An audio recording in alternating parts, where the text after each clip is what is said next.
Hello दोस्तों, आप हैं मेरे साथ हमारे YouTube channel target exam only पर। कहाँ पर हैं अभी आप? टारगेट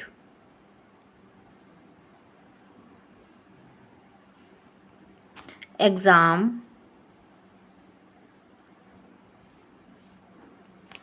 ओनली पर हैं। तो जल्द से जल्द हमारे साथ हमारे YouTube channel target exam only pay जुड़ जाइए। आपका यहाँ पर बहुत ही स्वागत है। तो जैसे कि आपको पता ही है, हम यूपी डीएलएड फर्स्ट सेमेस्टर वाले बच्चों के लिए क्या लेके आए हैं? प्रशिक्षु बैच लेके आए हैं। और ये प्रशिक्षु बैच आपके लिए एकदम से निःशुल्क लगाया गया है ताकि आप तैयारी निःशुल्क कर सकें। ठीक है, सब कुछ यहाँ पर आपको निःशुल्क प्रोवाइड कराया जाएगा। ठीक है, नोट्स ले लीजिए और जो है हमारे नोट्स की ऑन बोर्ड की पीडीएफ ले लीजिए, कुछ भी ले लीजिए। ठीक है, सब कुछ आपको फ्री प्रोवाइड कराया जाएगा। तो यहाँ पर हम एक बार अपना पेपर जो टाइम टेबल देख लेते हैं कि क्लासेस का शेड्यूल क्या है। वैसे तो आपको पता ही है, रोज़ इसलिए रिकॉल करा रहे हैं ताकि अगर कोई नया बच्चा जुड़ता है तो उसको पता होना चाहिए। ठीक है, तो यहाँ पर हिंदी का सिलेबस हम कंप्लीट कर चुके हैं। हिंदी सिलेबस हम कंप्लीट कर चुके हैं काफ़ी टाइम पहले ही। और अब यहाँ पर हमने जो है बाल विकास पेपर फर्स्ट भी कंप्लीट किया है। बाल विकास पेपर फर्स्ट, जिसे आप ईडीओ फर्स्ट कहते हैं, ये भी हम कंप्लीट कर चुके हैं। इसकी क्लास आपकी 5 बजे होती थी। और अब हम जो कर रहे हैं वो हम कर रहे हैं ईडीओ सेकंड पेपर सेकंड कर रहे हैं। ईडीओ सेकंड पेपर सेकंड कर रहे हैं। ठीक है, तो शिक्षण के सिद्धांत वाला जो आपका सेकंड पेपर है वो हम कर रहे हैं। तो मैं आपको पढ़ा रही हूँ, मैं आपको काजल मैम पढ़ा रही हूँ। ठीक है, और इसके बाद आपको अंजलि मैम पढ़ाती हैं। अंजलि मैम आपको संस्कृत पढ़ाती हैं, वो पढ़ाती हैं 4 बजे पढ़ाती हैं। और कंप्यूटर भी पढ़ाएंगी वो उसकी टाइमिंग होगी 3 बजे की। और इसके बाद हमारे अगले जो टीचर हैं वो हैं रंजीत सर। ठीक है, तो रंजीत सर आपको बेसिक से मैथ्स पढ़ा रहे हैं, तो बहुत अच्छा मैथ्स पढ़ा रहे हैं। तो उनके साथ यहाँ पर जुड़ना ना भूला करिए। ठीक है, डेली बेसिस पे मैथ की क्लास में तो यहाँ पर मेरे साथ बने रहिए। अब हम देखेंगे, बहुत अच्छा सा चैप्टर स्टार्ट करेंगे आज। कल हमने पढ़ा था, शिक्षण पढ़ा था कि शिक्षण क्या होता है, उसका अर्थ क्या होता है और उसकी परिभाषा, और भी बहुत सारी चीज़ें हमने शिक्षण के बारे में पढ़ी थी। ठीक है, सबसे फर्स्ट क्लास में हमने शिक्षा पढ़ा था कि शिक्षा क्या होता है। पहले हम शिक्षा जाना था, फिर हमने शिक्षण जाना, और आज हम नया चैप्टर लेके आए हैं। तो नया चैप्टर आपका वो क्या होगा वो हम देखेंगे आगे। तो यहाँ पर पहले ये देख लीजिए, यूपी डीएलएड फर्स्ट सेमेस्टर है और पेपर का नाम क्या है? शिक्षण अधिगम के सिद्धांत। क्या है? शिक्षण अधिगम के सिद्धांत। ठीक है, इसे आप क्या कहते हैं? इसे आप ईडीओ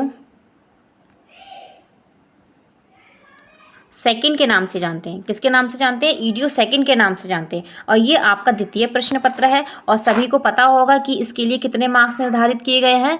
50 अंक। कितने? 50 अंक को निर्धारित किया गया है इस पेपर में आपके। ठीक है, कितने कितने अंक को? 50 को। ठीक है, तो आपको पता होना चाहिए कि किस पेपर में आपके कितने मार्क्स का रखा गया है। ठीक है, तो ये तो आप सब जान गए। तो चलिए हम अपनी क्लास स्टार्ट करते हैं। जल्द से जल्द मेरे साथ मेरी क्लास में जुड़ जाइए और अपने फ्रेंड्स को भी शेयर कर दीजिए ताकि वो भी हमारा जो न्यू चैप्टर आज का है वो पढ़ सकें। और उसकी बेसिक सारी जो भी आपका पेपर क्वेश्चन बनता है उसके मैं सारे क्वेश्चंस लेके आई हूँ। सारा पूरा हम थ्योरी वाइज पढ़ेंगे क्योंकि आपको वहाँ पर थ्योरी में ही लिखना पड़ेगा पेपर में। ठीक है, मतलब कि ऑब्जेक्टिव आएंगे लेकिन केवल 15 आएंगे और बाकी आपके जो हैं आपको लिखना पड़ेगा। सही है, तो देखते हैं क्या है आज हमारा चैप्टर। आज हम करेंगे संप्रेषण। क्या करेंगे? संप्रेषण जानेंगे कि संप्रेषण होता क्या है आखिरकार। ये कि संप्रेषण होता क्या है। हिंदी में भले आपने पहली बार ये नाम सुना हो लेकिन आप इंग्लिश में अच्छे से इससे जो है वाकिफ होंगे। तो कम्युनिकेशन क्या है? कम्युनिकेशन कोई हम क्या कहते हैं? संप्रेषण कहते हैं। तो संप्रेषण का आज हम अर्थ जानेंगे, परिभाषा, विशेषता, महत्व, प्रकार इसके। ठीक है, सारी चीज़ें एक एक करके हम इसके बारे में पढ़ेंगे। ठीक है, स्टेप टू स्टेप पढ़ेंगे। सही है, तो जल्द से जल्द जुड़ जाइए मेरे साथ। बहुत ही अच्छी क्लास होने वाली है ये आज हमारी, बहुत ही बेहतरीन क्लास होगी। एक ही क्लास में आपको संप्रेषण का पूरा अर्थ सब कुछ समझ में आ जाएगा। ठीक है, तो चलिए स्टार्ट करते हैं, देखते हैं संप्रेषण का अर्थ। सबसे पहले तो संप्रेषण का अर्थ जानेंगे। तो सामान्यतः संदेशों एवं विचारों के आदान प्रदान को हम परस्पर संप्रेषण कहते हैं। क्या कहते हैं? जो हमारे संदेश और विचारों का आदान प्रदान होता है वो क्या कहलाता है? संप्रेषण कहलाता है। जैसे मान लीजिए आप किसी से बात कर रहे हैं, ठीक है, तो वो क्या हो रहा है? संप्रेषण हो रहा है। आप उससे कुछ कह रहे हैं, वो आपसे कुछ कह रहा है, तो विचारों का क्या हो रहा है? आदान प्रदान हो रहा है। सही है, संप्रेषण का वास्तविक अर्थ क्या होता है? एक व्यक्ति द्वारा दूसरे व्यक्ति को सूचनाओं एवं संदेशों को भेजना, एक व्यक्ति का दूसरे व्यक्ति द्वारा सूचनाओं और संदेशों का भेजना। आप चैटिंग करते हैं, ये क्या कर रहे हैं, संप्रेषण कर रहे हैं, ठीक है। तथा प्राप्तकर्ता द्वारा उसे ठीक और सही अर्थ में समझना, जिस रूप और अर्थ में संप्रेषक चाहता है, ठीक है। जैसे हम चाहते हैं वैसा ही हमें दूसरा वाला समझे और हमारा जो हमने बात की है उसका उधर से आंसर दे, ठीक है, या उधर से उसको क्या है, संप्रेषण करे हमसे, ठीक है। तो संप्रेषण को आंग्ल भाषा के कौन सी भाषा के संप्रेषण किस भाषा से लिया गया है, तो आंग्ल भाषा के कम्युनिकेशन कहा जाता है।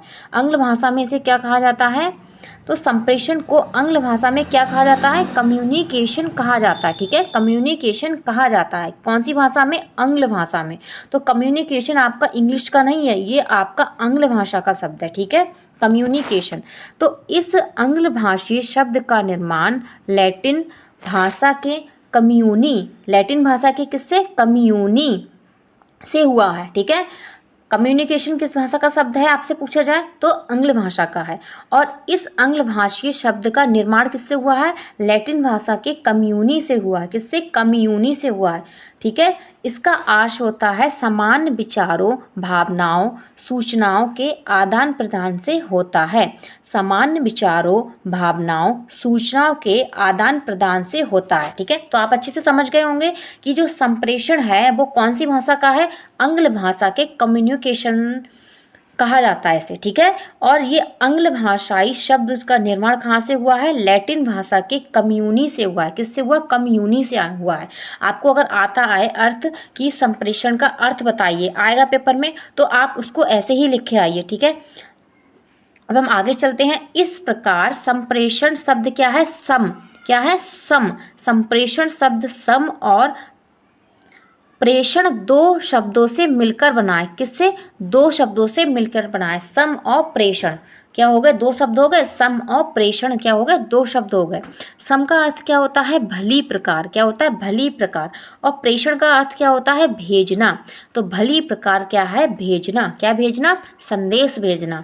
तो संदेश व सूचनाओं को भली प्रकार प्रेषित करना, जिससे सामने वाला उस संदेश को यथावत भली प्रकार ग्रहण कर सके, ठीक है, कि जैसे आपने भेजा है संदेश उसको वह ग्रहण कर सके, ठीक है।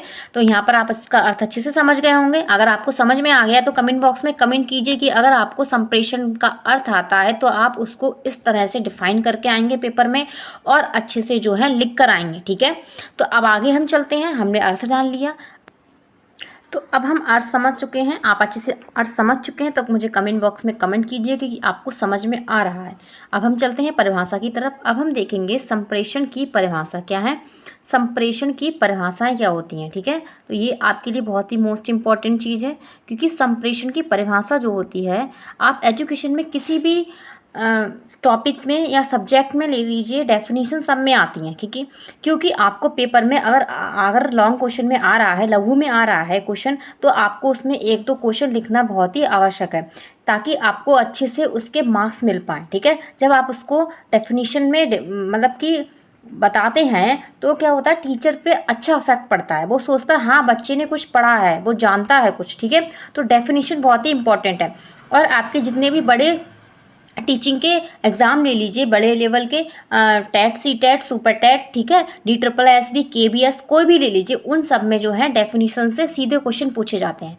तो हमारा इस जो हम बैच लेके आए हैं, प्रशिक्षु बैच, इसका ये उद्देश्य नहीं है केवल आप BTC निकालें, आप उसके साथ साथ अपना जो है CTET भी क्वालिफाई करें और भी टीचिंग एग्ज़ाम है उनकी भी तैयारी होती रहे आपकी, ठीक है। तो ये आपके लिए मोस्ट इम्पॉर्टेंट है। कैसी है, तो ये परिभाषाएं जो हैं आपके लिए मोस्ट इम्पॉर्टेंट है, इससे आप मोस्ट इम्पॉर्टेंट में टिक कीजिए, ठीक है।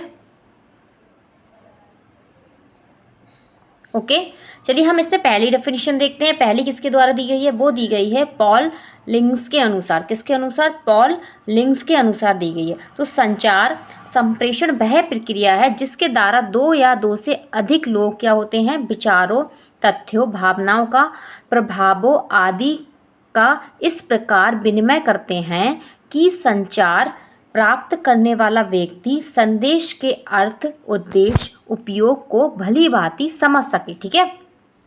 एक बार फिर से पढ़ते हैं कि संचार वह प्रक्रिया है जिसके द्वारा दो या दो से अधिक लोग क्या होते हैं विचारों, तथ्यों, भावनाओं, प्रभावों आदि का इस प्रकार विनिमय करते हैं। विनिमय का मतलब आदान प्रदान, मान लीजिए आप, ठीक है, क्या करते हैं, आदान प्रदान करते हैं, कि संचार प्राप्त करने वाला व्यक्ति संदेश के अर्थ को, उद्देश्य को, उपयोग को भली भांति समझ लेता है। ठीक है, तो अब हम सेकंड डेफिनेशन देखते हैं। अगली डेफिनेशन है क्रो एंड क्रो के अनुसार, तो किसी व्यक्ति के विषय में समान या सहभागी ज्ञान की प्राप्ति के लिए प्रतीकों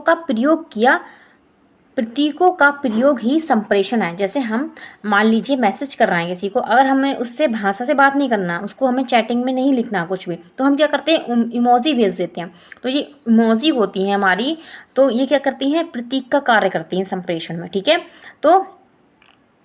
तो जैसे मान लीजिए आप सैड हैं तो सैड वाली इमोजी भेजेंगे, आप खुश हैं तो खुश वाली इमोजी भेजेंगे, या जैसी भी आपकी फीलिंग है उस टाइम आप वो वाली इमोजी भेजेंगे। ठीक है, तो आगे देखते हैं, यद्यपि मनुष्यों में संप्रेषण का महत्वपूर्ण माध्यम क्या होता है, भाषा होती है, फिर भी अन्य प्रतीकों का प्रयोग किया जा सकता है, जैसे कि हम करते हैं। ओके, भाषा के द्वारा ना लिख के हम इमोजिस का प्रयोग करते हैं, ये हमारे क्या कहलाते हैं, संप्रेषण प्रतीक कहलाते हैं। ठीक है, आगे चलते हैं। यहाँ पर आप दोनों डेफिनेशन समझ गए होंगे। अगली डेफिनेशन देखते हैं, वो है डॉक्टर आई.पी. तिवारी के अनुसार। किसके अनुसार, आई.पी. तिवारी के अनुसार। तो इन्होंने क्या कहा है, संप्रेषण जीवन की वह क्रिया है, संप्रेषण जीवन की वह क्रिया है जिसके अभाव में जीवन की क्या है, कल्पना भी नहीं की जा सकती है। ठीक है, अगर संप्रेषण नहीं है हमारे जीवन में तो हम अपने जीवन की कल्पना नहीं कर सकते कि कब तक हम अपने अंदर बातों को स्टोर रखेंगे, कब तक रखेंगे, कोई तो चाहिए बोलने वाला, बतलाने वाला, कि किसी को हम अपनी बातें शेयर करें। ठीक है, तो संप्रेषण जीवन के साथ शुरू होती है और जीवन के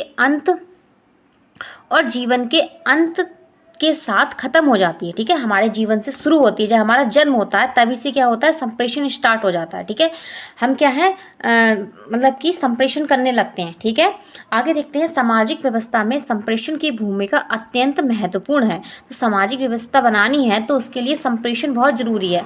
आप समाज में बोलेंगे नहीं, आप अपनी बातों विचारों का आदान प्रदान नहीं करेंगे तो जो है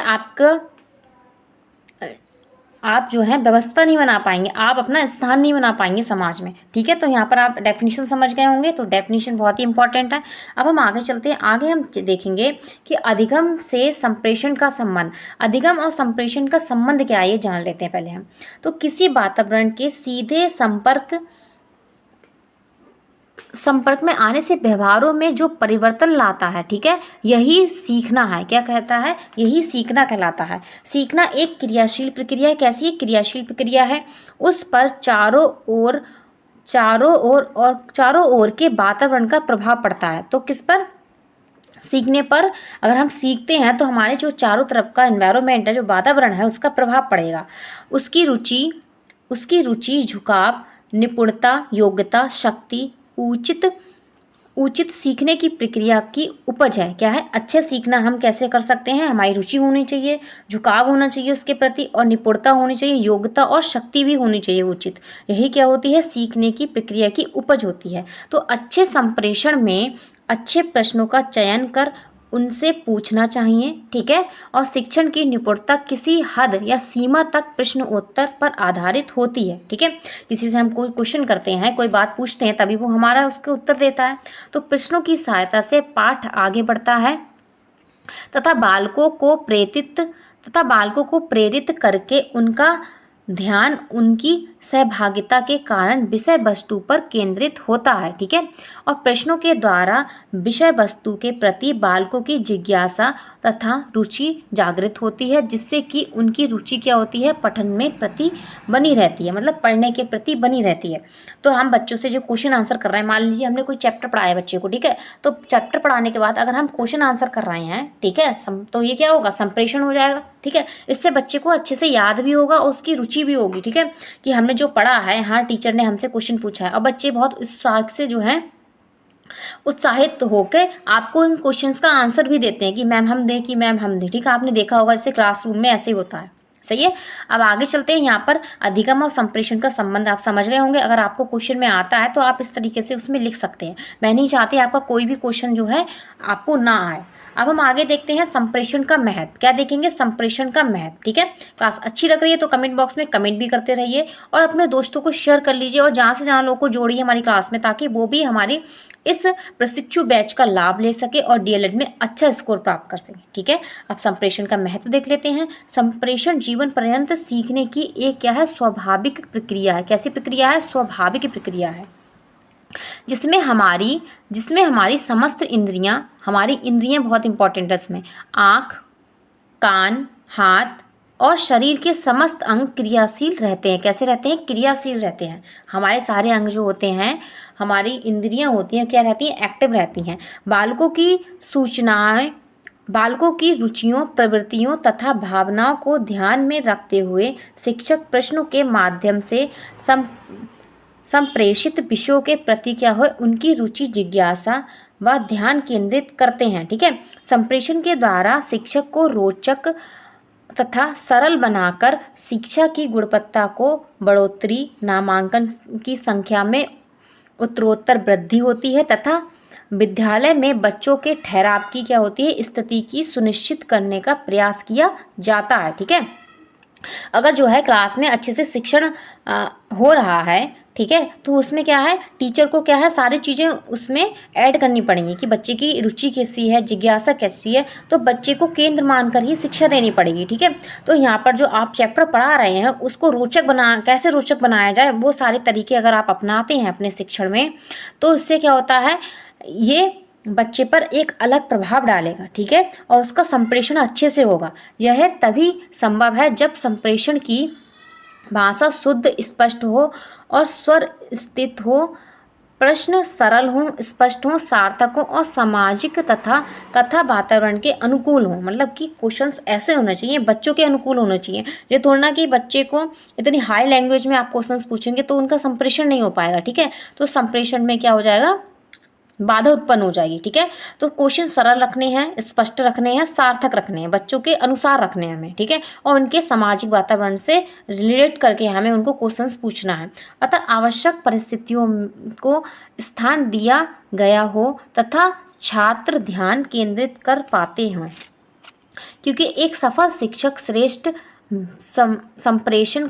संप्रेषण पर आधारित है। संप्रेषण क्या है? एक शिक्षण की श्रेष्ठता पर आधारित होता है। ठीक है, जिससे न केवल पाठ को रोचकता बढ़ेगी अपितु अधिगम के अनुपात भी बढ़ेगा। ठीक है, अधिगम का अनुपात भी बढ़ेगा। ठीक है, कि बच्चे जो हैं कक्षा में ज़्यादा से ज़्यादा आएंगे, उनका ठहराव होगा। ठीक है, तो यहाँ पर आप इसका संप्रेषण का महत्व समझ गए होंगे। अब हम आगे चलते हैं। आगे हम देखेंगे, इसके बाद हम देखेंगे संप्रेषण के घटक या कारक। ये बहुत ही इंपॉर्टेंट है। ये क्या है? मोस्ट इंपॉर्टेंट है। ठीक है, बीटीसी में आपको संप्रेषण के घटक पूछे जाते हैं। तो पहला इसमें क्या होगा?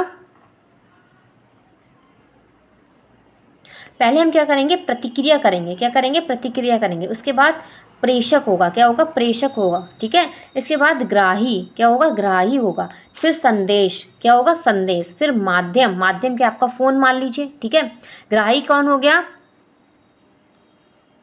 ग्राही कौन हो गया? ग्राही हो गया जो आपने मैसेज भेजा है। जैसे हम क्या हो गए? हम हो गए प्रेरक हो गए। क्या हो गए? प्रेरक हो गए। ठीक है, ऐसे समझिए आप।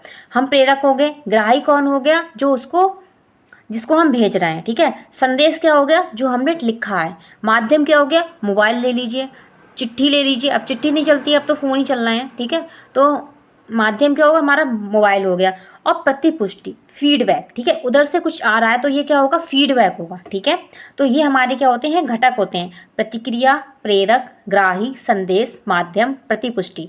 प्रतिक्रिया, प्रेरक, ग्राही, संदेश, माध्यम, प्रतिपुष्टि। तो इनको आप रट लीजिए क्योंकि ये आपकी बीटीसी में आने हैं। तो अब हम इसको एक एक करके जानेंगे कि होता क्या है ये। सबसे पहले क्या होता है? प्रेरक होता है। क्या होता है? प्रेरक होता है। तो मैंने कहा सेंडर और कम्युनिकेटर। इसे हम क्या बोलते हैं? सेंडर। मतलब हम भेज रहे हैं किसी को तो सेंडर हम कहलाए जाएंगे, तो कम्युनिकेटर कहलाए जाएंगे। ठीक है, तो प्रेरक एक माध्यम की सफलता का मूल आधार संदेश होता है। क्या होता है? संदेश होता है। संदेश को सामाजिक विषमता, जातिवाद, संप्रदायवाद, भाषावाद और अन्य बुराइयों से भाषावाद एवं अन्य बुराइयों से अच्छेदित नहीं होना चाहिए, बल्कि इसके स्थान पर लोगों में प्रेम, सहानुभूति, सहयोग, सह अस्तित्व और शक्ति एवं आपसी सौहार्द को बढ़ाने वाला होना चाहिए। शिक्षण संप्रेषण को प्रभावी बनाने में प्रेरक की भूमिका महत्वपूर्ण होती है। तो प्रेरक जो होता है वो हमारे शिक्षण संप्रेषण में बहुत ही महत्वपूर्ण भूमिका निभाता है। ठीक है। आज के बाल केंद्रित शिक्षण में प्रमुख तत्व छात्र स्वयं है। क्या है? आजकल की जो व्यवस्था है हमारी शिक्षण की वो कैसी है? बाल केंद्रित है। तो जो छात्र होता है वो स्वयं ही इसका क्या होता है? प्रमुख तत्व होता है। अतः छात्र छात्राओं की आयु, मूल आकांक्षाएं, तो आयु, मूल आकांक्षाओं, बौद्धिक स्तर, आदतें या मनोभावनाएं शिक्षण सामग्री को क्या करती हैं? प्रभावित करते हैं। ठीक है। इसलिए संप्रेषण के समय छात्र हित को विशेषता ध्यान में रखना चाहिए। ठीक है। क्या है? छात्र का जो हित है उसको क्या है? हमें ध्यान में रखना चाहिए। और प्रेरक को शिक्षण एवं विषय से संबंधित शिक्षण के उद्देश्यों की जानकारी भली प्रकार होनी चाहिए, ताकि अपेक्षित उद्देश्यों की प्राप्ति हेतु वह पर्याप्त साधन और सुविधाएं शिक्षण हेतु जुटा सके। ठीक है। तो टीचर जो है उसको पता होना चाहिए कि क्या क्या चीज़ें हमें करनी है। ठीक है। तो उसका उद्देश्य क्या है। ठीक है। तो ये सारी चीज़ें एक छात्र को पता होना, मतलब एक शिक्षक को पता होना चाहिए कि छात्र को किस तरीके से जो है हमें उसको प्रदान करना है ये सब चीज़ें। ठीक है। तो यहाँ पर तो प्रेरक हम समझ गए होंगे। प्रेरक क्या हो गए? हम हो गए। अब हम आगे देखेंगे इसके बाद जो प्रेरक को अपना संदेश भली भांति प्रेरित करने के लिए निम्नलिखित बिंदुओं को आवश्यक ध्यान में रखना चाहिए। देखिए कौन कौन सी चीज़ें होती हैं जो हमें अपने जो संदेश को भेजते समय रखनी चाहिए। ठीक है। हम प्रेरक है तो हमें पता होना चाहिए हम किस तरीके से संदेश भेजें। तो उद्देश्य की जानकारी, कि हम जो संदेश भेज रहे हैं उस उद्देश्य की जानकारी होना चाहिए। क्या उद्देश्य है हमारा मैसेज भेजने का। ठीक है। तो आगे देखते हैं स्वयं का व्यक्तित्व। ठीक है। इसके बाद विषय वस्तु का चयन। तो विषय वस्तु का अच्छे से चयन होना चाहिए कि दूसरा व्यक्ति हमारी बात को समझ जाए। और पाठ योजना का निर्माण। क्या है? पाठ योजना का निर्माण हम पहले करेंगे। ठीक है। इसके बाद उचित शिक्षण विधि और सहायक सामग्रियों का प्रयोग। तो हम उचित शिक्षण विधि का प्रयोग करेंगे कक्षा में। ठीक है। हम प्रेरक हैं, हम अपनी जानकारी तो देंगे बच्चों को, तो हम क्या करेंगे? अच्छी जो है शिक्षण सामग्रियों का प्रयोग करेंगे। तो व्यक्तिगत विभिन्नताओं का ध्यान। तो सारे बच्चों का ध्यान रखना है कि बच्चों को कैसे होते हैं, सब एक जैसे बच्चे नहीं होते हैं, हर तरह के बच्चे होते हैं। तो हम सभी को ध्यान में रखते हुए हमें क्या है अपना जो संदेश है, संदेश यहाँ मान लीजिए आपकी जो जानकारी है तो उसको आप बच्चों तक कैसे पहुंचाएंगे। ठीक है। तो हम आगे चलते हैं, इसके बाद और देखेंगे। इसके बाद अगला दिया है व्यक्ति विभिन्नता को ध्यान, ये तो हमने देख लिया। इसके बाद कक्षा का वातावरण। तो कक्षा का वातावरण अच्छा होना चाहिए ताकि बच्चे क्या हो? आकर्षित हों और क्या है? रुचि लें आप जो बता रहे हैं बच्चों को। आगे देखते हैं बालक का मानसिक एवं शारीरिक विकास, स्वास्थ्य। तो बच्चे का मानसिक और शारीरिक स्वास्थ्य भी बहुत अच्छा होना चाहिए। तो संवेय या विषयों का सह संबंध पर आधारित शिक्षण संप्रेषण क्या है? निष्पक्ष भाव। और क्या होना चाहिए? निष्पक्ष भाव से हमें जो है बच्चों को शिक्षण देना है। ठीक है। निष्पक्ष भाव से। ठीक है। और क्या हो? सह संबंध आधारित हो। हमारा शिक्षण कैसा हो? सह संबंध आधारित हो। सही है। तो आप इसके एक बिंदु समझ गए होंगे कि अगर आप शिक्षण कर रहे हैं, आप अपनी सूचना को दूसरों को दे रहे हैं क्लास में बच्चे को, तो किन बातों का आपको ध्यान रखना चाहिए। ठीक है। तो आगे चलते हैं। इसके बाद आगे देखते हैं संदेश क्या है? मैसेज क्या है? क्या है? मैसेज। तो इससे तो आप अच्छे से जानते होंगे मैसेज क्या है, क्योंकि आपके जीवन में इसका बहुत महत्व है। सुबह शाम उठते ही आप मैसेज पे चले जाते हैं। ठीक है। कि मैसेज तो भेजना है किसी न किसी को सुबह सुबह उठ के। ठीक है। और सो नहीं जाते हैं तब तक भेजते ही रहते हैं कुछ ना कुछ। ठीक है। तो आप मतलब कि संदेश भेजते रहते हैं। तो संदेश से आशय पाठ्य वस्तु से है। प्रेरक ग्राही को जो कुछ भी लिखना चाहता है इस कार्य हेतु अपना जो अनुभव व ज्ञान यह शिक्षण के माध्यम से प्रेरित करता है। क्या करता है? शिक्षण के माध्यम से प्रेरित करता है। उसे क्या कहते हैं? संदेश कहते हैं। ठीक है, क्या कहते हैं? संदेश कहते हैं। यदि एक व्यक्ति द्वारा दूसरे व्यक्ति को सूचना या जानकारी दी जाती है, सूचना या जानकारी दी जाती है और दूसरा व्यक्ति समझ लेता है, ठीक है, क्या है? दूसरा व्यक्ति समझ लेता है तो क्या होता है? यह संप्रेषण कहलाता है। जैसे आपने किसी को जानकारी दी, ठीक है, तो जो जानकारी दी और वो समझ गया, तो ये क्या होता है? यहाँ पर संप्रेषण हो गया। क्या हो गया? संप्रेषण हुआ। अगर वो नहीं समझ पा रहा है, वो कब नहीं समझ पाएगा? आपने कोई और भाषा में बात की और वो किसी और लैंग्वेज का है, किसी और लैंग्वेज को समझता है, ठीक है, तो वहाँ पर संप्रेषण होना मुश्किल हो जाता है। तो संप्रेषण पूरा होने के लिए संप्राप्ति की आवश्यकता है, ठीक है, अर्थात किसी के द्वारा कही गई बात को उसी तरह समझ लेना संप्रेषण कहलाता है। उदाहरण के लिए प्रेरक स्कूल, स्टेशन, स्थान आदि शब्दों को शुद्ध बोलना, लिखना सिखाना चाहता है। प्रेरक क्या है? स्कूल, स्टेशन और स्थान।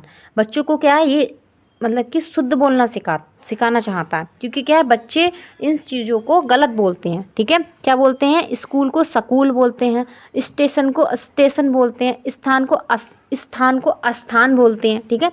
तो इसको अगर वो शुद्ध बोल लेता है और लिख सकता है तब क्या होता है? संप्रेषण कहलाता है। आगे चलते हैं। इसके बाद अब हम देखेंगे ग्राही। हमने देख लिया क्या क्या देख लिया? प्रेरक देख लिया, संदेश देख लिया। अब हम देखेंगे माध्यम। तो क्या है?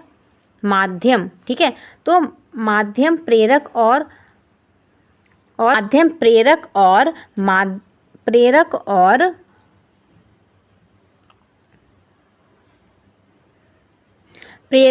प्राप्तकर्ता के बीच क्या कराते हैं? मेल कराते हैं। ये दोनों के मध्य मध्यस्थता का कार्य करते हैं, ठीक है। वर्तमान समय में अनेकों संप्रेषण माध्यम प्रचलित हैं, जैसे कि रेडियो, टेलीविज़न, ओवरहेड प्रोजेक्ट, ठीक है, और पैकेज, टेलीफोन, बीसीआर। पहले बीसीआर चलते थे, बीसीआर बीसी-खाल, ठीक है, पहले चलते थे ये बीसीआर वगैरह। तो इत्यादि प्रेरक अपनी आवश्यकता, उपयोगी और दृष्टिगत रखकर अपने संदेशों को संप्रेषित करने के लिए किसी एक माध्यम या सभी माध्यम का सम्मिलित रूप से उपयोग कर सकता है। जैसे आप क्या करते हैं? आप फ़ोन का यूज कर रहे हैं, ठीक है, आपका माध्यम क्या है? मैसेज भेजने का माध्यम क्या है? फ़ोन है, लैपटॉप हो सकता है, ठीक है, और क्या कहते हैं, लैपटॉप हो सकता है, टैबलेट हो सकता है, ठीक है। ये सारे माध्यम क्या होते हैं? हमारे मैसेज भेजने के होते हैं, सही है। आगे देखते हैं। माध्यम सर्वसुलभ, सस्ता, लोकप्रिय, व्यवहारिक क्रियाविधि को मापने वाला होना चाहिए। ऐसा नहीं बहुत महंगा हो, सस्ता भी चल जाएगा माध्यम, ठीक है। ऐसा नहीं है कि आईफोन होगा तभी संदेश भेजा जाएगा, नहीं, आईफोन नहीं है तो भी हम संदेश भेज सकते हैं, छोटे फ़ोन से भी भेज सकते हैं, ठीक है, कम पैसे वाले फ़ोनों का भी भेज सकते हैं, सही है। तो माध्यम तो किसी से भी हो सकता है, सही है। अब आगे चलते हैं। आई होप मैं आपको इसको अच्छे से समझा पाई होंगी, ठीक है। तो समझ में आ रहा है तो देखते रहिए और क्या है, शेयर और लाइक करते रहिए, ठीक है। अब देखते हैं ग्राही। क्या है? ग्राही। तो अचीवर। तो ग्राही अर्थात ग्रहण करने वाला, प्राप्त करने वाला, सीखने वाला, संप्रेषण के द्वारा दिए गए अनेक ज्ञान को ग्रहण करने वाला ग्राही कहलाता है। जो हमने संदेश भेजा है तो उसको जो ग्रहण कर रहा है, आप किसको भेज रहे हैं, तो वो क्या है? ग्राही है। तो ग्रहण करने वाला क्या कहलाता है? ग्राही कहलाता है। तो संप्रेषण के 3 प्रमुख घटक होते हैं। संप्रेषण के क्या होते हैं? 3 घटक होते हैं। संप्रेषण, संदेश, ग्राही। कितने होते हैं? संप्रेषण होता है, संदेश होता है और ग्राही होता है। तीनों का ही आपस में क्या होता है? संबंध होता है। तो संप्रेषक, संदेश, ग्राही, प्रतिपुष्टि। क्या है? संप्रेषक, संदेश, ग्राही, प्रतिपुष्टि। यहाँ से यहाँ पर आएगा संदेश आएगा ये, ठीक है, ये संदेश आएगा आपका। ग्राही प्रतिपुष्टि, इसका तात्पर्य है कि संदेश अर्थात शिक्षक ने विद्यार्थी को, विद्यार्थी क्या है, ग्राही हैं, ठीक है, जिस किसी विषय की महत्वपूर्ण बातों की जानकारी दी, उनको ग्राही कौन है, विद्यार्थी हैं, ने कितना सीखा है, उसे कितनी उपलब्धि हुई है, उसको संप्रेषण बीचों बीच में विद्यार्थियों की सहभागिता हुई है, जिसको संप्रेषण के बीचों बीच में विद्यार्थियों की क्या होती है, सहभागिता की जान लेता है कि वह सीखा व समझ रहा है या नहीं समझ रहा है। यदि यह सामूहिक रूप से काम सीख रहा है या उसकी सीखने की उपलब्धि कम हो रही है, तब ऐसी स्थिति में संप्रेषक है व्यक्तिगत रूप से ध्यान देकर उसकी इस कमी को दूर करता है, ठीक है। अगर किसी कारणवश बच्चा जो सूचना आपने दी है उसको नहीं समझ पा रहा है, उसको ग्रहण नहीं कर पा रहा है, तो क्या करेगा, तो उन कमियों को क्या है, दूर करेगा एक शिक्षक। बालक को कौन सा विषय किसी विधि से पढ़ाना जाना चाहिए, उसकी प्रकृति के अनुसार शिक्षा देने की व्यवस्था करता है। ग्राही को अन्य नामों से, कौन कौन से नामों से, प्रापक क्या बोलेंगे, प्रापक बोलेंगे, प्राप्तकर्ता बोलेंगे, ग्रहणकर्ता बोलेंगे, विषयी बोलेंगे, इत्यादि नामों से संबोधित किया जाता है। तो इनमें से कोई भी नाम आपको आते हैं तो आप उसको अच्छे से लिख सकते हैं, ठीक है।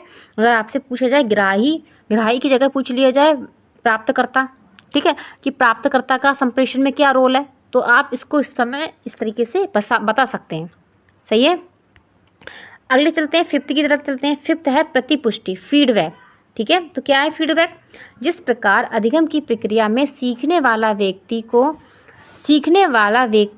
को सिखाने की और उत्सुक करने के लिए बीचों बीच में पुनर्वलन या पृष्ठपोषण दिया जाता है, जिससे सीखने में तारतम्यता, क्रमबद्धता एवं ध्यान को एकाग्रता बनी रहे, उसी प्रकार संप्रेषण की प्रक्रिया में भी क्या होता है, प्रापक को समय समय, प्रापक यहाँ मतलब ग्राही को, किसको, ग्राही को या प्राप्तकर्ता को, ठीक है, समय समय पर क्या है, प्रतिपुष्टि देना आवश्यक होती है, जिससे वह संदेश के प्रति क्या हो, जागरूक रहता है। प्रतिपुष्टि से ग्राही, आप यहाँ पर ग्राही भी बोल सकते हैं या प्रापक भी बोल सकते हैं। प्रापक में नए जोश का संचार होता है। अगर हम जो है प्रतिपुष्टि देते हैं तो क्या होता है, बच्चा जो है और अच्छे रुचि से जो है सीखता है, उसके अंदर क्या होता है, नए जोश का संचार होता है, और यह प्राप्त संदेश को वह करके अनेक और उसकी व्यवहारिकता की ओर यह प्रेरित होता है। उसकी ज्ञानात्मक, भावात्मक विचारधाराएं क्रियात्मक की ओर क्या होती हैं, अग्रसर होती हैं, ठीक है। ज्ञानात्मक, भावनात्मक जो विचार होते हैं वो क्रियात्मक की ओर अग्रसर होते हैं, सही है। तो आप समझ गए होंगे फीडबैक भी कितना ज़रूरी है, ठीक है, संप्रेषण में भी, ठीक है। शिक्षा हम जब दे रहे हैं तब भी ज़रूरी है, और संप्रेषण जब हम कर रहे हैं तो भी इसकी बहुत आवश्यकता है, ताकि बच्चा जागरूक रहे, जो ग्राही है वो जागरूक रहे, ठीक है। तो इसको समझ गए होंगे आप। अब हम आगे चलते हैं। अब हम देखेंगे संप्रेषण के प्रकार, क्या जानेंगे, संप्रेषण के प्रकार, ये भी बहुत मोस्ट इम्पॉर्टेंट है, क्या है, ये भी आपके लिए क्या है, मोस्ट इम्पॉर्टेंट है, मोस्ट इम्पॉर्टेंट है ये। तो संप्रेषण के प्रकार, टाइप ऑफ कम्युनिकेशन, तो शाब्दिक होता है और क्या होता है, अशाब्दिक होता है। कैसे होता है, शाब्दिक संप्रेषण होता है, अशाब्दिक संप्रेषण होता है, ठीक है। Verbal communication, non verbal communication. तो शाब्दिक संप्रेषण में क्या क्या आता है, शाब्दिक संप्रेषण में आपका आता है मौखिक संप्रेषण आएगा और लिखित संप्रेषण आएगा। कौन सा, एक तो आएगा मौखिक संप्रेषण, एक आएगा लिखित संप्रेषण, ठीक है। ओरल वर्बल कम्युनिकेशन और रिटन कम्युनिकेशन, जो हम लिखित जो कम्युनिकेशन करते हैं।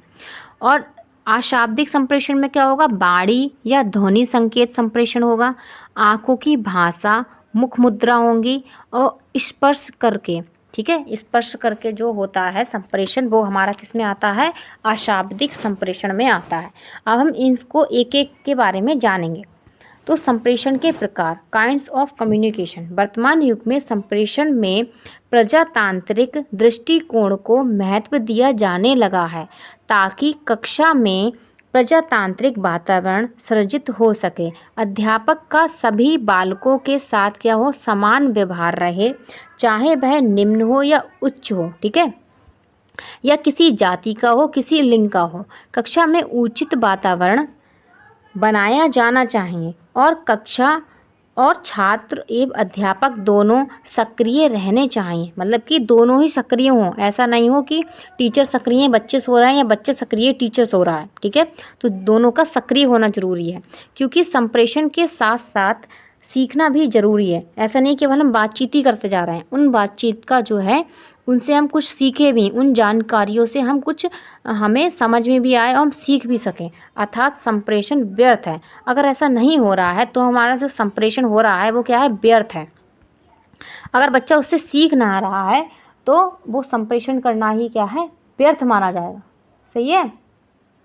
तो आगे देखते हैं कि कक्षा में कोई बालक किसी विषय में अधिक सफल होता है तो किसी में असफल होता है। इन्हीं कठिनाइयों को दूर करने के लिए संप्रेषण के वैयक्तिक एवं सामूहिक संप्रेषण को जाना जाता है। तो कौन कौन से संप्रेषण होते हैं, वैयक्तिक और सामूहिक संप्रेषण होते हैं, ठीक है, वैयक्तिक और सामूहिक संप्रेषण होते हैं। तो अब हम जानेंगे वैयक्तिक और सामूहिक संप्रेषण क्या होते हैं। पहले हम ये देखते हैं एक बार, वैयक्तिक और सामूहिक संप्रेषण भी होते हैं और शाब्दिक और अशाब्दिक संप्रेषण भी होता है, ठीक है। तो शाब्दिक और अशाब्दिक जो संप्रेषण है उसमें मौखिक मतलब कि जो हम बोलते हैं, जब हम स्पीच दे रहे हैं कहीं पे, ठीक है, या केवल बातें कर रहे हैं, ठीक है, मौखिक द्वारा हम अपने संप्रेषण कर रहे हैं, बातों और विचारों का आदान प्रदान कर रहे हैं, वहाँ पर क्या होगा, मौखिक संप्रेषण होगा। इसमें वार्ता, व्याख्या, कहानी हो गई, प्रश्नोत्तर हो गए, मौखिक बोलकर संप्रेषण करना, ये सारे किसमें आते हैं, मौखिक में आते हैं। लिखित में क्या आते हैं, लिखित में आते विभिन्न तथ्य का लिखित रूप से संप्रेषण। जैसे हम परीक्षा देते हैं तो हम लिखित परीक्षा जो देते हैं वो हमारी किस में आती है, लिखित वाले में आती है, ठीक है। और अशाब्दिक संप्रेषण, तो अशाब्दिक संप्रेषण जो होता है उसके क्या क्या हैं इसको, तो ये संप्रेषण के इस तरीके से। और अशाब्दिक संप्रेषण में क्या क्या होगा, अशाब्दिक संप्रेषण में होगा, तो आप शाब्दिक संप्रेषण अच्छे से समझ गए होंगे कि मौखिक और लिखित तरीके से होता है। तो अशाब्दिक संप्रेषण कैसे होता है, वाणी या आवाज़ द्वारा, ठीक है। तो हम जो बोलते हैं तो वो क्या होता है, अशाब्दिक संप्रेषण होता है, ठीक है। और आँख व मुख मुद्राओं का में संप्रेषण, आँख मुख मुद्राओं में कैसे, जैसे आप भौं चला रहे हैं, ठीक है, आप जो है कोई बोल रहा है तो केवल आप मुस्कुरा दे रहे हैं, ठीक है, कुछ बोला नहीं है आपने, कुछ नहीं किया, केवल आपकी मुख मुद्राएं बन गई हैं, ठीक है। और अगर आप किसी से नाराज़ हैं तो आप बहुत जैसे आप नाराज़ होते हैं ऐसा मुंह बनाते हैं, वो आपका क्या होता है, इसी मुख मुद्रा में संप्रेषण में आता है, ठीक है। इसके बाद देखते हैं अगला है स्पर्श या छूकर विभिन्न तथ्यों का संप्रेषण। तो किसी चीज़ को छू के हम करते हैं, ठीक है, किसी चीज़ को छू के किसी चीज़ को महसूस करते हैं तो वो क्या होता है, हमारा जो स्पर्श और छूकर किया जाना संप्रेषण होता है। सही है। तो अब हम आगे चलते हैं, इसके बाद हम देखेंगे जो हमारे संप्रेषण के प्रकार हैं, वैयक्तिक संप्रेषण और जो है सामूहिक संप्रेषण के बारे में देखेंगे। सही है। तो वैयक्तिक संप्रेषण क्या है, वैयक्तिक संप्रेषण इंडिविजुअल कम्युनिकेशन।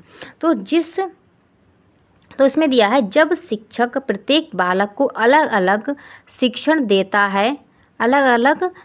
देता है तो इसे वैयक्तिक संप्रेषण कहा जाता है। जैसे हम अलग अलग शिक्षा दे रहे हैं, मान लो हम ट्यूशन दे रहे हैं तो केवल एक बच्चे को पढ़ा रहे हैं, ठीक है, केवल एक बच्चे को पढ़ा रहे हैं, अलग अलग बच्चे को पढ़ा रहे हैं, तो वहाँ पर क्या होगा, वैयक्तिक संप्रेषण होता है, ठीक है।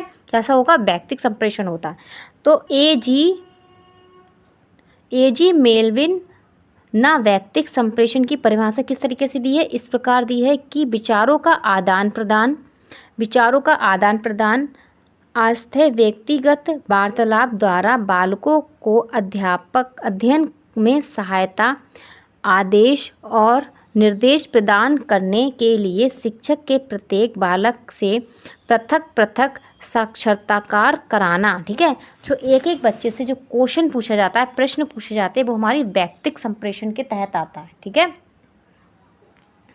तो आगे हम देखते हैं, आप समझ गए होंगे व्यक्तिक संप्रेषण क्या है। ठीक है, जो एक एक बच्चे को हम जब सिखाते हैं कुछ, तो वहाँ पर व्यक्तिक संप्रेषण होता है। तो इसका उद्देश्य देखते हैं। तो छात्रों की रुचियों, अभिवृत्तियों, आवश्यकताओं और मानसिक योग्यताओं के अनुसार शिक्षण देना। ठीक है, कि अगर बच्चा कमज़ोर है मान लीजिए कक्षा में, तो हम उसको अलग से सिखाएंगे, अलग से उसको क्या है उसका जो भी शिक्षण कार्य है उसको कराएंगे। ठीक है, और सेकंड इसमें क्या है, बालकों की विशिष्ट योग्यता और व्यक्तित्व का विकास करना। अगर विशिष्ट योग्यता वाला बच्चा है तो उसको अलग तरीके से सिखाएंगे, उसकी जो योग्यताएं हैं उनका विकास करेंगे। सही है। इसके बाद है साधारण बालकों को उनकी पसंदीदा क्षेत्र में आगे बढ़ाना। जो साधारण बच्चे होते हैं, अगर वो किसी क्षेत्र में एक जाना चाहते हैं तो आप क्या है उनके लिए प्रेरित करेंगे। ठीक है, तो अलग से आप उनको समझाएंगे, उनको बताएंगे चीज़ों को कि कैसे आप उस क्षेत्र में जो है सफलता प्राप्त कर सकते हैं। अगला है, इसके बाद है क्रियाशीलता का अवसर, क्रियाशीलता का अवसर देना। ठीक है, अब आगे देखेंगे, यहाँ पर उद्देश्य देख लिया व्यक्तिक संप्रेषण का। अब हम जानेंगे व्यक्तिक संप्रेषण के गुण, कि क्या गुण होते हैं इस संप्रेषण के। तो इसमें पहला गुण क्या है, इन विधियों के अनुसार शिक्षा का केंद्र बालक होता है। इन विधियों में क्या होता है, शिक्षा का केंद्र क्या होता है, बच्चा होता है। ठीक है, अतः यह विधि बाल केंद्रित मनोवैज्ञानिक विधि है। कैसी है, बाल केंद्रित मनोवैज्ञानिक विधि है। अगला पॉइंट इसमें दिया है, इस विधि में बालक स्वयं करना सीखता है। क्या है, बच्चा स्वयं करके सीखता है। ठीक है, यह विधि बालक को क्रियाशील बनाकर उसे अधिक ज्ञान अर्जित कराने में समर्थ बनाती है। कैसे बनाती है, उसको क्रियाशील बनाती है और अधिक से अधिक ज्ञान बच्चा क्या होता है अर्जित करने की कोशिश करता है। और शिक्षक बालक को अपने व्यक्तित्व का स्पष्ट प्रभाव डालने में समर्थ रहता है। शिक्षक क्या होता है, बच्चे पर अपना जो प्रभाव है वो अच्छे से डाल पाता है, कि अगर हम अलग से बच्चे को समझा रहे हैं, कुछ चीज़ बता रहे हैं, तो उससे क्या है हमारा जो अफेक्ट है बच्चे पे ज़्यादा पड़ता है। सही है। आगे देखते हैं, यह विधि रोचक है।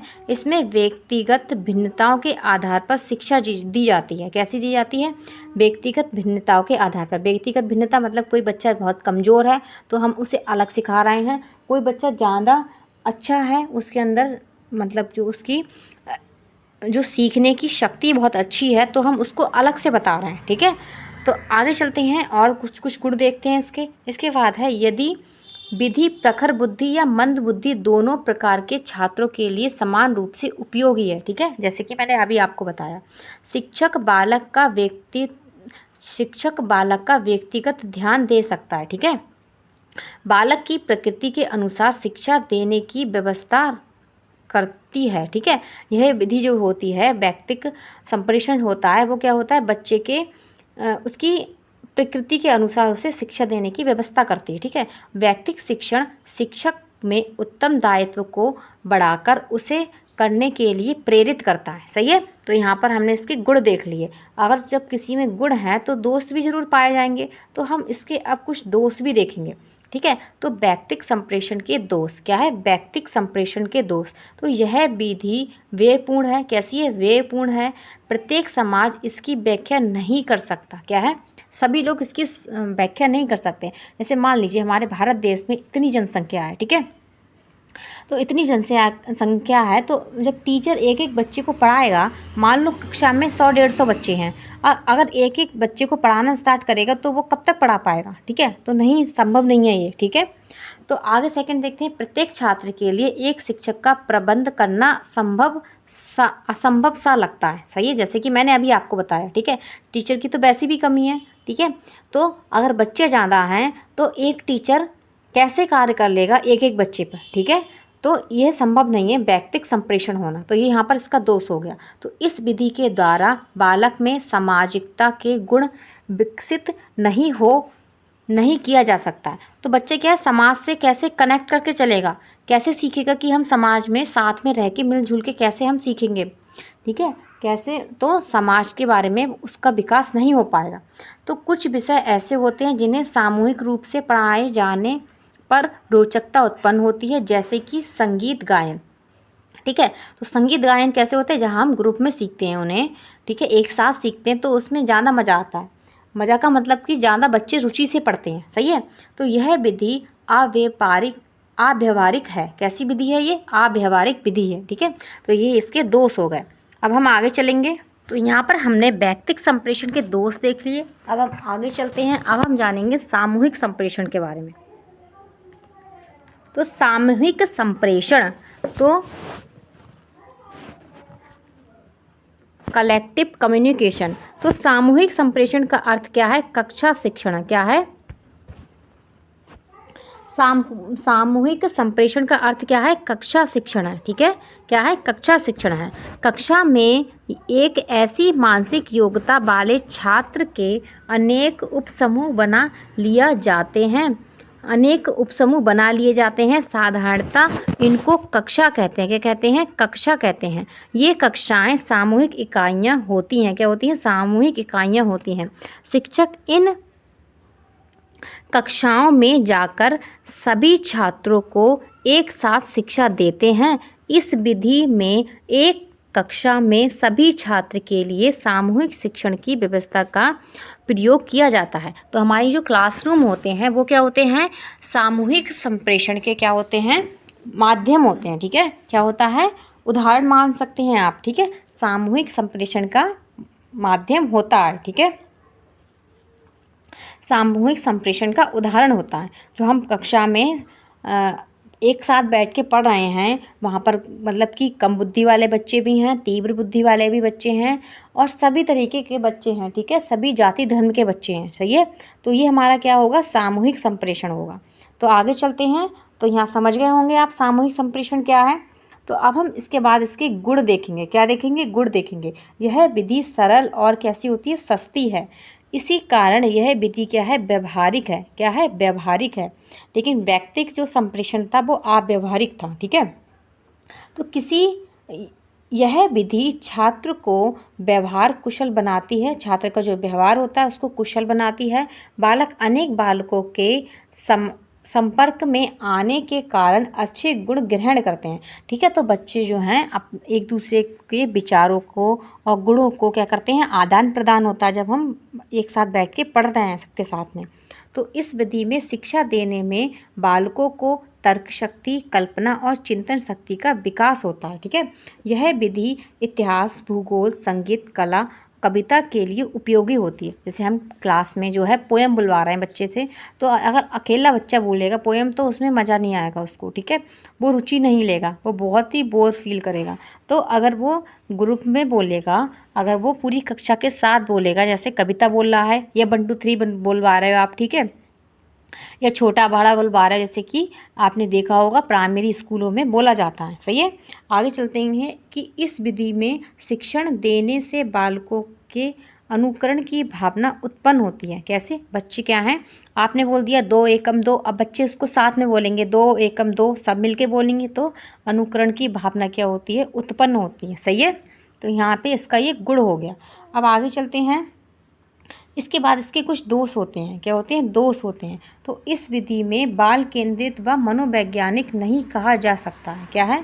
बाल केंद्रित और मनोवैज्ञानिक नहीं कहा जा सकता है, क्योंकि इसमें बालकों की रुचियों और आवश्यकताओं की अवहेलना की जाती है। जब साथ में पढ़ाएंगे तो एक बच्चे की रुचि कहाँ से देख लेंगे? ठीक है। तो एक बच्चे की रुचि जो है टीचर नहीं देख पाएगा। तो समूह में पढ़ा रहे हैं तो एक बच्चे की रुचि और आवश्यकताएं जो हैं रह जाएंगी। अगर कोई पढ़ना चाहता है छोटा बड़ा, और कोई कह रहा है हम 1 2 3 पढ़ेंगे, ठीक है, तो कोई चाह रहा है हम ड्राइंग करेंगे, तो एक बच्चा चाह रहा है नहीं हम गाना गाएंगे। ठीक है। तो इससे क्या होगा? बच्चे की आवश्यकता और रुचियों का क्या हो गया? अवहेलना हो गई। तो इस प्रकार से शिक्षा देने में बालकों के व्यक्तित्व भेदभाव की ओर कोई ध्यान नहीं जाता है। सभी बालकों को एक समान शिक्षा दी जाती है। कि मान लीजिए बच्चा किसी में कमज़ोर है तो वो बोलेगा ही नहीं। अगर आप साथ में पढ़ा रहे हैं कक्षा में, तो जो तीव्र बुद्धि वाले बच्चे हैं वो तो जो है अच्छे से पढ़ जाएंगे, लेकिन जो कम बुद्धि वाले बच्चे हैं तो एक बार में नहीं समझ पाते हैं वो नहीं कर पाएंगे। सही है। यदि विधि समय सारणी के अनुसार शिक्षक और छात्रों को एक संकुचित क्षेत्र में बाधा देती है, ठीक है, शिक्षक पाठ्यक्रम को निर्धारित विषय वस्तु से जूझता रहता है, फलस्वरूप बालक का विकास जो है रुक जाता है। ऐसे में क्या होता है, सामूहिक संप्रेषण से बच्चे का विकास क्या होता है, रुक जाता है। अब हम आगे चलते हैं, इसके बाद देखेंगे कुछ और भी इसके हैं। इसके बाद है, इस विधि में शिक्षक और छात्रों के मध्य संपर्क नहीं बन पाता है, ठीक है। तो शिक्षक और छात्रों के मध्य संपर्क जब ही बन सकता है जब अकेले हम किसी बच्चे को पढ़ा रहे हैं या सिखा रहे हैं। सही।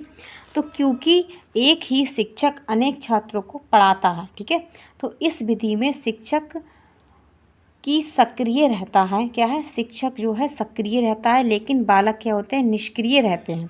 कक्षा के अधिकांश कमज़ोर बालक चुपचाप बैठे रहते हैं। जैसे कि मैंने आपको बताया कि अगर हम बच्चे को पढ़ा रहे हैं क्लास में, तो जो तेज़ बुद्धि के बच्चे होंगे वो तो सीख लेंगे अच्छे से, और छात्र क्या होते हैं, चुपचाप बैठे रहते हैं। बच्चे क्या होते हैं, जो कमज़ोर बच्चे होते हैं वो चुप बैठे रहते हैं, और जो तेज़ बच्चे होते हैं वो तो उस जो हम पढ़ा रहे हैं उसको कवर कर लेते हैं। ठीक है।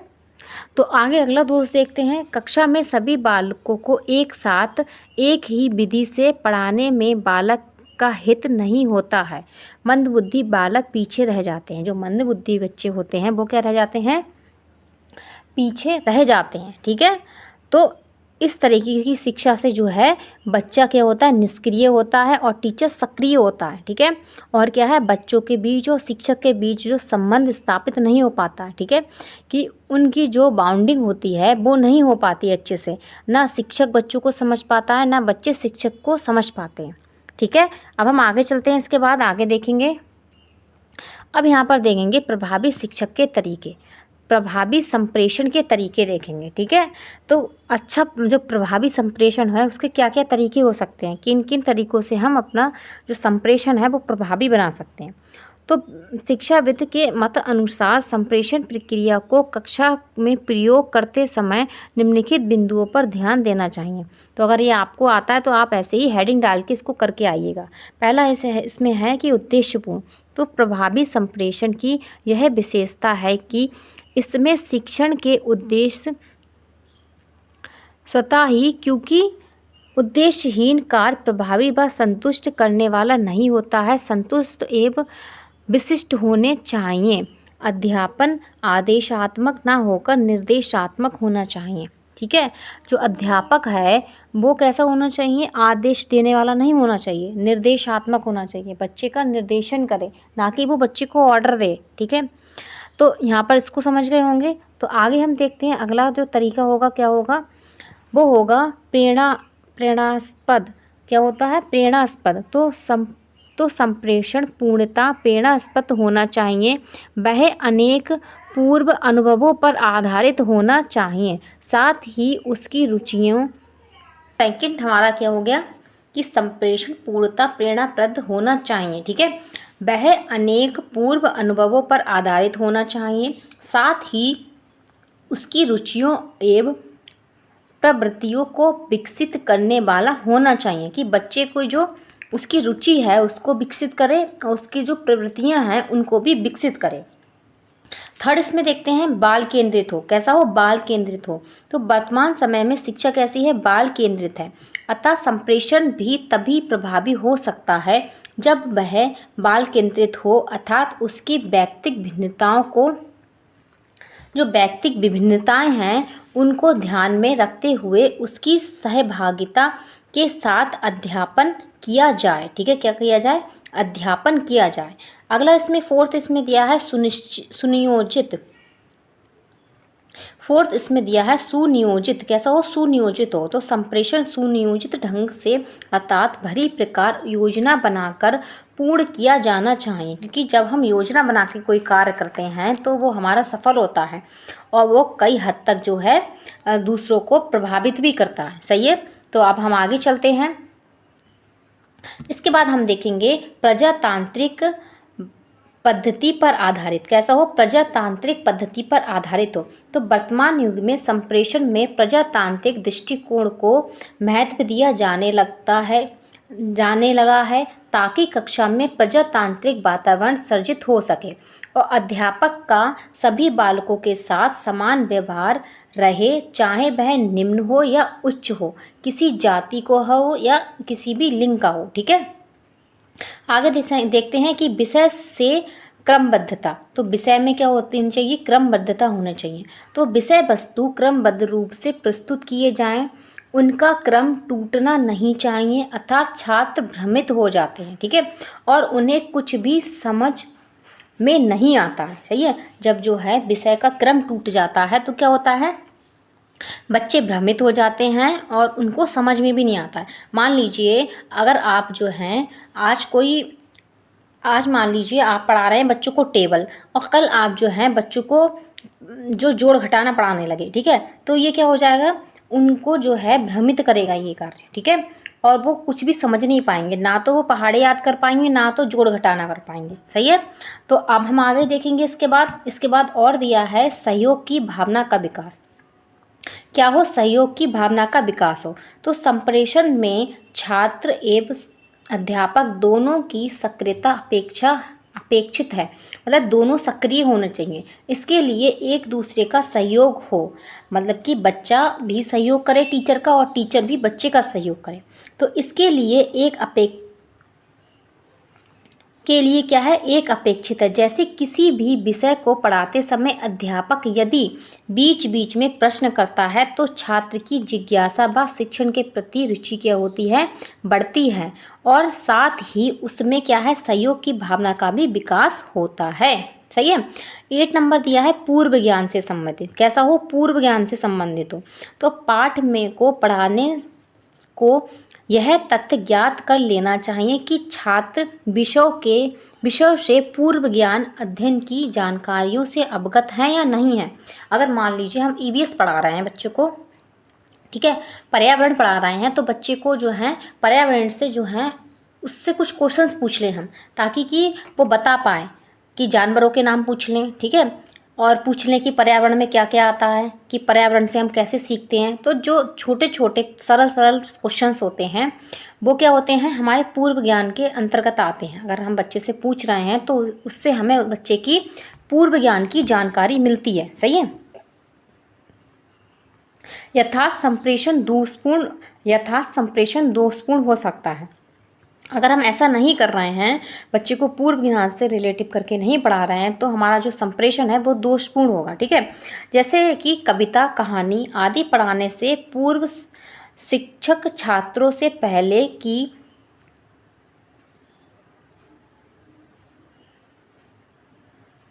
तो पहले जो उसने कविता कहानियाँ पढ़ाई हैं उसको सुन ले, या उनको एक बार जो है बच्चों से पढ़वा ले।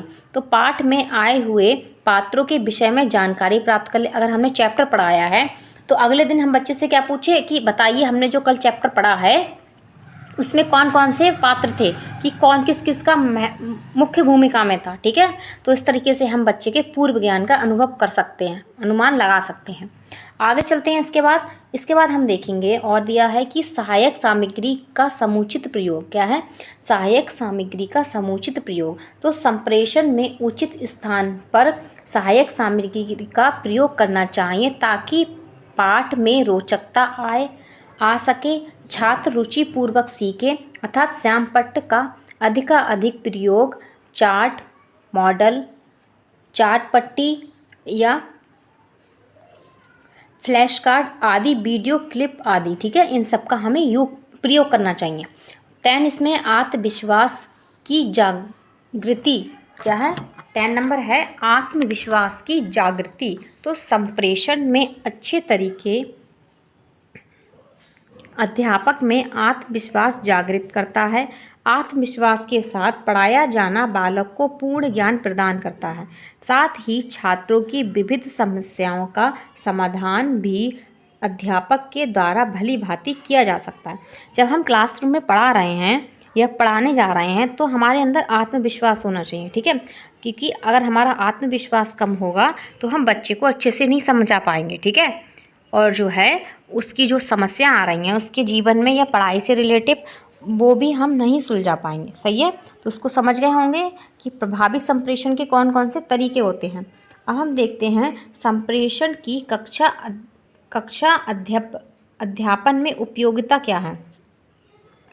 तो पहला इसमें है छात्र का सर्वांगीण विकास। संप्रेषण के माध्यम से छात्र न केवल अच्छा बनता है बल्कि अच्छा वक्ता भी बनता है। मतलब छात्र अच्छा ही नहीं बनता है संप्रेषण के, अच्छा वक्ता भी बनता है वो, ठीक है, कि अच्छी तरीके से उसके अंदर बोलने की कला भी आ जाती है। बच्चे के विकास का आधार संप्रेषण ही माना जाता है। तो बच्चे का जो विकास होता है, सबसे पहले क्या, बच्चा बोलना सीखता है, ठीक है। सबसे पहले क्या सीखता है बच्चा, मैंने आपको बताया हिंदी में क्या होता है। सबसे पहले बच्चा क्या करता है, शुभोपल्ली। शुभोपल्ली तो आपको याद होगा, सु से सुनना, बो से बोलना, पा से पढ़ना और फिर बाद में लिखना। सबसे लास्ट में बच्चा क्या सीखता है, लिखना सीखता है। तो संप्रेषण के अभाव में हम शिक्षण अधिगम के उद्देश्यों को प्राप्त नहीं कर पाते हैं। इसके द्वारा छात्र की रुचियों तथा योग्यताओं का भी पता नहीं लग पाता है, ठीक है। तो छात्रों की रुचि का भी पता नहीं लग पाता है इससे, ठीक है। अगर संप्रेषण का अभाव होगा तो बच्चा कुछ भी चीज़ हमें बताएगा वो संप्रेषण के द्वारा ही तो बताएगा, ठीक है। तो क्या होता है, ये आधार होता है बच्चे के विकास का। सेकंड इसमें देखते हैं शिक्षक अधिकारियों को निर्देश प्रशासन में शिक्षा से संबंधित अधिकारियों को आवश्यक निर्देशन प्रदान किए जाते हैं जिसमें संप्रेषण की महत्वपूर्ण भूमिका होती है, ठीक है। आगे चलते हैं। इसके बाद हमने दूसरा इसकी उपयोगिता देख ली, संप्रेषण की कक्षा में क्या उपयोगिता है। अब अगली इसमें उपयोगिता वो दी है, थर्ड नंबर है सामाजिक आर्थिक राजनीतिक समायोजन। संप्रेषण के द्वारा छात्र सामाजिक आर्थिक तथा राजनीतिक समायोजन करना सीखता है, ठीक है। और छात्रों में संप्रेषण के साधनों के माध्यम से क्या होता है, आर्थिक सामाजिक और राजनीतिक समायोजन की क्षमता का जो क्या होता है उत्पन्न होती है। तो बच्चे के अंदर ये सारी क्षमताएं कैसे आती हैं, अगर जो है उसके संप्रेषण के साधन जो माध्यम जो है बहुत अच्छे हैं, ठीक है। तो ये क्या होती है, संप्रेषण की क्या होती है, उपयोगिता होती है कक्ष में, ठीक है। आगे देखते हैं अपव्यय व अपरोध की संप्राप्ति। अपव्यय व अपरोध की संप्राप्ति में भी संप्रेषण की महत्वपूर्ण भूमिका होती है। इसके बाद फिफ्थ पॉइंट दिया है। फिफ्थ पॉइंट ये दिया है, आप बोर नहीं हो रहे हैं ना, अगर आप बोर हो रहे हैं तो अब थोड़ा बचा है, ज़्यादा नहीं बचा है। आप सोच रहे होंगे कितनी लंबी क्लास हो गई है, अब ख़त्म होने वाली है, ये हमारी लास्ट स्लाइड है, ठीक है। क्लास अच्छी लगी है तो लाइक शेयर एंड सब्सक्राइब भी करिए और अपने बेल आइकन को अच्छे से प्रेस कर लीजिए ताकि आपको हमारी क्लासेस का नोटिफिकेशन मिल जाए। तो फिफ्थ पॉइंट इसमें दिया है कि कक्षा व्यवस्था पर नियंत्रण। शैक्षिक प्रशासन संपूर्ण शिक्षा व्यवस्था पर नियंत्रण रखता है, ठीक है। तो विद्यालय में आर्थिक संसाधनों पर विचार विमर्श करना तथा वित्त व्यवस्था रखने आदि के लिए भी संप्रेषण आवश्यक है, ठीक है। अगर जो है शैक्षिक प्रशासन जो है अच्छा करने के लिए संप्रेषण का अच्छा होना भी ज़रूरी है, ठीक है। कि किसी भी विद्यालय की किसी भी समस्या पर हम विचार विमर्श कर देंगे तो संप्रेषण के द्वारा ही तो करेंगे, ठीक है। तो वित्त व्यवस्था के बारे में करेंगे तो भी संप्रेषण की आवश्यकता होती है। तो जो विद्यालय की व्यवस्था है देख रेख के लिए भी संप्रेषण की आवश्यकता होती है, ठीक है। तो इसके लिए आप जो हैं इसे समझ गए होंगे। तो आप संप्रेषण के बारे में सब कुछ अच्छे से समझ गए होंगे। इसमें से भी कोई भी क्वेश्चन आपको बनता है तो पेपर में आप इजीली कर सकते हैं, सही है। तो यहाँ पर हमारा संप्रेषण वाला टॉपिक कंप्लीट होता है। आपको क्लास कैसी लगती है कमेंट बॉक्स में मुझे कमेंट करना ना भूलें, और क्लास अच्छी लगी है तो लाइक भी कीजिए कि और अपने दोस्तों को भी शेयर कर दीजिए ताकि वो भी अच्छे से सारी क्लासेस और सारी टॉपिक्स को क्या है कंटिन्यू देख पाएँ। तो यहाँ पर हमारे यूट्यूब चैनल टारगेट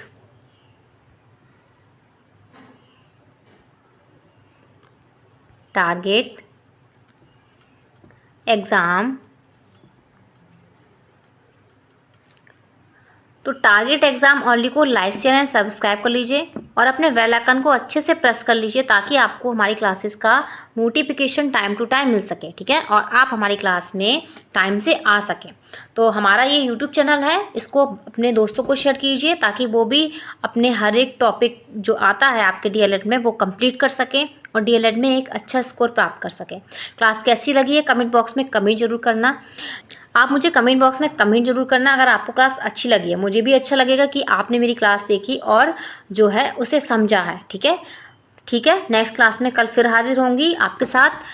आज के लिए बस इतना ही। ओके, धन्यवाद।